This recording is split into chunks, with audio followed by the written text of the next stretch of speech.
Hi ആൾ, welcome back. ഇന്ന് നമ്മൾ Sony S14 എങ്ങനെ സിനിമാറ്റിക് വീഡിയോസ് ഷൂട്ട് ചെയ്യാം, അതിൻ്റെ സെറ്റിങ്സ് എന്താണെന്നാണ് നോക്കുന്നത്. ഫസ്റ്റ് നമുക്ക് പിക്ചർ പ്രൊഫൈൽ PP11 സെറ്റ് ചെയ്യണം. എന്ന് വെച്ചാൽ അത് നമ്മൾ ആദ്യം മെനുവിനകത്ത് പോയി മെനുന്ന് കളേഴ്സ് ആൻഡ് ടോണിനകത്ത് ഇതാ പിക്ചർ പ്രൊഫൈൽ എന്ന് പറയുന്ന ഓപ്ഷൻ മാറ്റിയിട്ട് PP11 എന്ന് പറയുന്നത് സിനിട്ടോൺ എന്ന് പറയുന്ന ഗാമയും കളർ മോഡുമാണ് യൂസ് ചെയ്തേക്കുന്നത്. P11 യൂസ് ചെയ്യുന്നത് കൊണ്ട് തന്നെ അധികം കളർ ഗ്രേഡിങ്ങിൻ്റെ ആവശ്യം വരില്ല. നെക്സ്റ്റ് നമുക്ക് സെറ്റ് ചെയ്യേണ്ടത് ഫ്രെയിം റേറ്റ് ആണ്. ഫ്രെയിം റേറ്റ് സെറ്റ് ചെയ്യാൻ മെനുവിനകത്ത് ഇമേജ് ക്വാളിറ്റിക്കകത്ത് മൂവി സെറ്റിങ്സിനകത്ത് പോയിട്ട് frame rate 25 frame per second കൊടുക്കാം.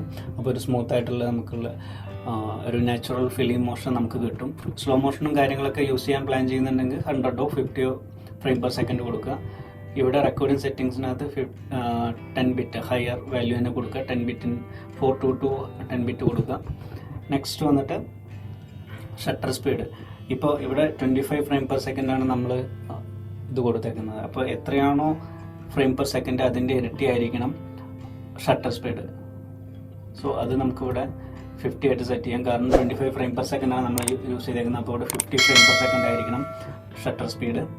നെക്സ്റ്റ് വന്നിട്ട് അപ്പർച്ചർ ഒരു 1.8 അല്ലാന്നുണ്ടെങ്കിൽ ഒരു 2.8 ആ ഒരു റേഞ്ചിൽ വെക്കുക. നല്ലൊരു ബാക്ക്ഗ്രൗണ്ട് ബ്ലറൊക്കെ കിട്ടണമെങ്കിൽ. സോ നെക്സ്റ്റ് വൈറ്റ് ബാലൻസ് എപ്പോഴും ഒരു ടെമ്പറേച്ചറിനൊക്കെ അനുസരിച്ചിട്ട് മാനുവലി സെറ്റ് ചെയ്യാൻ നോക്കുക.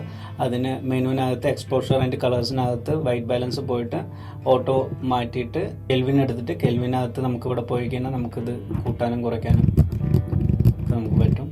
അപ്പോൾ ഏതാണോ നമുക്ക് ഒരു ആപ്റ്റായിട്ടുള്ളൊരു ഇത് നോക്കിയിട്ട് അത് സെറ്റ് ചെയ്ത് കൊടുക്കുക. നെക്സ്റ്റ് കണ്ടിന്യൂസ് ഫോക്കസ് സെറ്റ് ചെയ്യുക. അതിനായിട്ട് മെനുവിൽ പോയിട്ട് ഫോക്കസ് എന്നുള്ള ഏരിയസിൽ പോയിട്ട് ഫോക്കസ് ആൻഡ് മാനുവൽ ഫോക്കസിനകത്ത് focus mode continuous focus set ചെയ്ത് കൊടുക്കുക. Final stabilisation mode active mode ആക്കണം.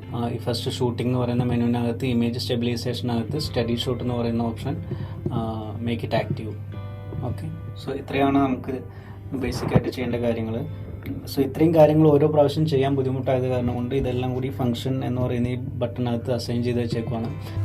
സോ ഇതേപോലെയുള്ള വീഡിയോസിന് വേണ്ടി നമ്മുടെ ചാനൽ സബ്സ്ക്രൈബ് ചെയ്യുക, സപ്പോർട്ട് ചെയ്യുക. See you next video. Bye by.